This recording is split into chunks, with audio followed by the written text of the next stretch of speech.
तो hello guys, कैसे हैं आप सब? आप सभी का स्वागत है। आज की वीडियो में शुरू करने वाला हूं बिल्कुल नया मनवा। चलिए बिना किसी बकवास के सीधे शुरू करते हैं। कहानी की शुरुआत होती है एक युद्ध भूमि से। एक आदमी अपनी तलवार पर टिका हुआ आराम कर रहा था। जब उसने चारों तरफ देखा तो पता चला कि वहां मौजूद हर कोई मर चुका था। तभी उसे किसी की आवाज सुनाई दी। वह बहुत अनॉयड हो गया क्योंकि वो उसका दुश्मन था। उसका दुश्मन एक विशालकाय दानव था जिसका नाम अयूदी था। यह दानव सिर्फ 20 दिन पहले 2 अन्य दानवों के साथ एम्पायर में घुसा था। इन दानवों ने बिना किसी वजह के दुनिया में तबाही और अराजकता मचा दी थी। आदमी ने उससे पूछा, तुमने एम्पायर का आधा हिस्सा नष्ट कर दिया, फिर भी तुम अभी तक जिंदा कैसे हो? अयूदी ने मुस्कुराते हुए कहा, चिंता मत करो, तुम बहुत जल्द मरने वाले हो। आदमी ने कहा, तुम्हारे बाकी साथी दानव तुम्हें मरते देखने के लिए इंतजार कर रहे हैं। उनमें से एक को लाल ड्रैगन ने जला दिया था, जबकि दूसरे को लॉन नाम के एक आदमी ने हमेशा के लिए सील कर दिया है। अयूदी ने कहा, बहुत घमंड मत करो। भले ही बाकी दानव हार गए, लेकिन उन्होंने उन लोगों को मार डाला जिन्होंने उन्हें हराया था। अभी दुनिया में ऐसा कोई पावरफुल व्यक्ति नहीं बचा जो हमारा सामना कर सके। आदमी ने जवाब दिया, मैं अभी भी बहुत मजबूत और स्वस्थ हूं। अयूदी हंसा और बोला, खुद को धोखा मत दो। मैं महसूस कर सकता हूं कि तुम्हारी एनर्जी धीरे धीरे खत्म हो रही है। वह खुश था कि यह आदमी बहुत जल्द मरने वाला है। उसने कहा, अगर तुमने अपनी टैलेंट को जल्दी खोज लिया होता और मेहनत की होती तो तुम हमारे लिए बहुत बड़ा ऑब्स्टिकल बन सकते थे।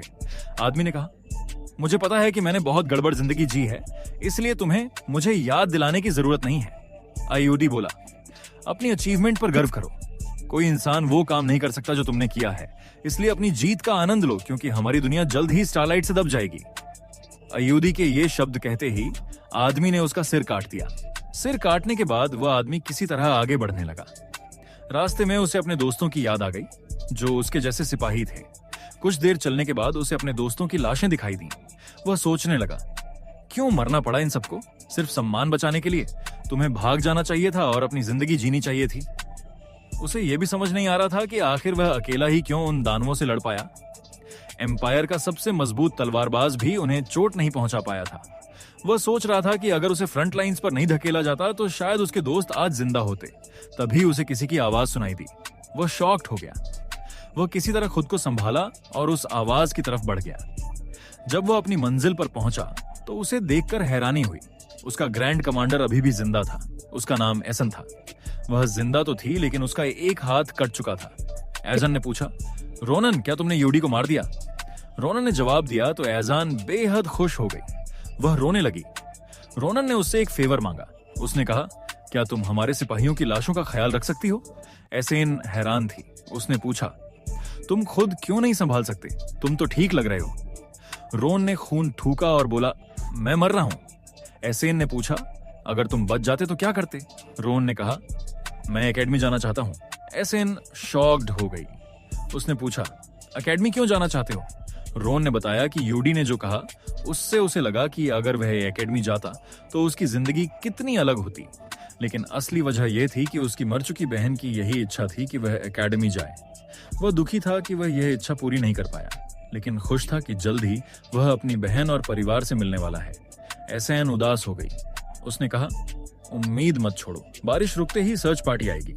रोनन बोला, ऐसी बेवकूफी वाली बात मत करो। मुझे यकीन है कि बारिश इतनी जल्दी नहीं रुकने वाली। लेकिन ठीक उसी पल बारिश रुक गई। दोनों हैरान रह गए। तभी जमीन हिलने लगी। रोनान ने ऊपर देखा तो उसे आकाश में दानवों जैसे प्राणी दिखाई दिए। उस प्राणी के 8 पंख थे और उसका शरीर विचित्र था। उसके साथ 100 से ज्यादा ऐसे ही प्राणी थे। एहसान यह देखकर कांपने लगी। उसकी उम्मीद टूट गई। तभी रोनान ने उसका नाम चिल्लाकर पुकारा। उसने कहा, अपनी टेलीकाइनेसिस से मुझे ऊपर धकेल दो, मैं इन प्राणियों से लड़ूंगा। एजान हैरान थी। वह नहीं मान पा रही थी कि रोनान अभी भी लड़ना चाहता है। रोनान ने अपनी तलवार निकाली और बोला, मैं मरने तक हार नहीं मानूंगा। एसन ने देखा कि रोन ने हिम्मत नहीं हारी। वह उसके पास आई, उसके मुंह के पास आई और एक नीला गोला उसके मुंह में डाल दिया। रोन ने पूछा, यह क्या था? एसन ने उसके कान में कुछ फुसफुसाया। फिर उसने रोते हुए कहा, अगर हम फिर कभी मिले तो मुझे टेलर बनने के लिए कहना। मैंने बहुत कुछ किया, लेकिन टेलर बनना ही मुझे सबसे ज्यादा खुशी देता है। उसके कहते ही 8 पंखों वाले प्राणी ने रहस्यमयी ऊर्जा से दोनों को मार दिया।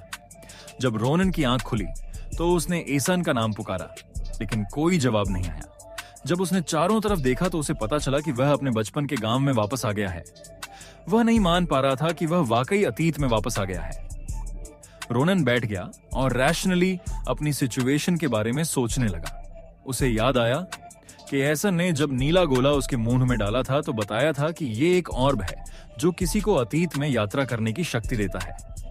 इसी ऑर्ब की वजह से एसन, जो एक नॉर्मल टेलर थी, ग्रैंड कमांडर बन पाई थी। एसन ने रोनन को बताया था कि ये ऑर्ब किसी को भी अतीत में 4 बार यात्रा करने की अनुमति देता है, लेकिन उसने खुद 3 बार इस्तेमाल कर लिया था, इसलिए सिर्फ एक चांस बचा था। उसने रोनन से कहा था कि उसके पास दानवों से लड़ने की एबिलिटी है, इसलिए उसके पास जायंट्स के हमले को रोकने और ह्यूमैनिटी को बचाने का बेहतर मौका है। एसन ने उसे समझाया था कि अतीत में वापस जाने के बाद अपनी एबिलिटी को इम्प्रूव करो। उसने फेल लियोन एकेडमी अटेंड करने की सलाह दी, क्योंकि वो आउटस्टैंडिंग लोगों को तैयार करने के लिए मशहूर है। उसने रोनन से बेग्ड किया था कि अगर वे फिर मिले तो उसे टेलर बनने के लिए कहना। उसने कहा था कि उसने बहुत कुछ किया, लेकिन टेलर बनने जितनी खुशी उसे और कहीं नहीं मिली। ये सब याद करने के बाद भी रोनन को यकीन नहीं हो रहा था कि ये सपना तो नहीं है। वह चिल्लाने लगा और एक पेड़ को मारने लगा। वह सोचने लगा कि अगर वह अकेला है तो फ्यूचर को कैसे बदल पाएगा। पेड़ को मारते मारते अचानक उसे एहसास हुआ कि वह अतीत में है, मतलब उसकी बहन अभी जिंदा है। उसने एक लकड़ी का डंडा उठाया और घर की तरफ भागने लगा। रास्ते में गांव से गुजरते हुए उसे कुछ लोग एक लड़के को बुली करते दिखे। वह समझ नहीं पा रहा था कि बुली उस लड़के को पेड़ पर उल्टा कैसे लटकाए हुए हैं बिना छुए। उसे एहसास हुआ कि लड़के को मैजिक से उल्टा लटकाया गया है। वह हैरान था, क्योंकि बैटलफील्ड पर मैजिक इस्तेमाल करने वाले बहुत कम दिखते थे और यहाँ गांव में ऐसा कोई था। उसी पल उसे एहसास हुआ कि एक पर्टिकुलर मैजिशियन अतीत में यहाँ मौजूद है। जो मैजिशियन लड़के पर मैजिक इस्तेमाल कर रहा था उसे अपने काम पर बुरा लग रहा था। बुलिंग हो रहा लड़का बुली से कह रहा था कि उसके पास कोई मनी नहीं है। उसने कहा कि जो मनी है वो उसकी माँ की दवा के लिए है। बुली ने कहा कि उसे उसकी माँ की सेहत से कोई फर्क नहीं पड़ता। वह लड़के को थप्पड़ मारने लगा और चिल्लाने लगा कि और मनी निकाल। बुली ने मैजिशियन, जिसका नाम असेल था, से कहा कि लड़के को पेड़ के सबसे ऊपर तक उठा दो। एसल ने कहा कि वह लड़के को ऊपर नहीं उठा सकता, क्योंकि अगर कोई गलती हो गई तो लड़का गिरकर मर सकता है। बुली ने आसल को धमकी दी कि अगर उसने नहीं माना तो उसे भी पेड़ पर लटका देगा। आसल डर गया। वह समझ नहीं पा रहा था कि उसके साथ ऐसा क्यों हो रहा है। उसने मैजिक सीखा था क्योंकि वह लोगों को दिखाना चाहता था कि वह भी कुछ अच्छा कर सकता है। वह बहुत डरा हुआ था और समझ नहीं पा रहा था कि क्या करे। तभी रोनन ने अपना वुडन स्टिक लेकर एसल को मारा। एसल का कंट्रोल छूट गया और लड़का नीचे गिर गया। रोनन ने कहा, रुक जाओ, वरना लड़के को एक्सीडेंटली मार दोगे।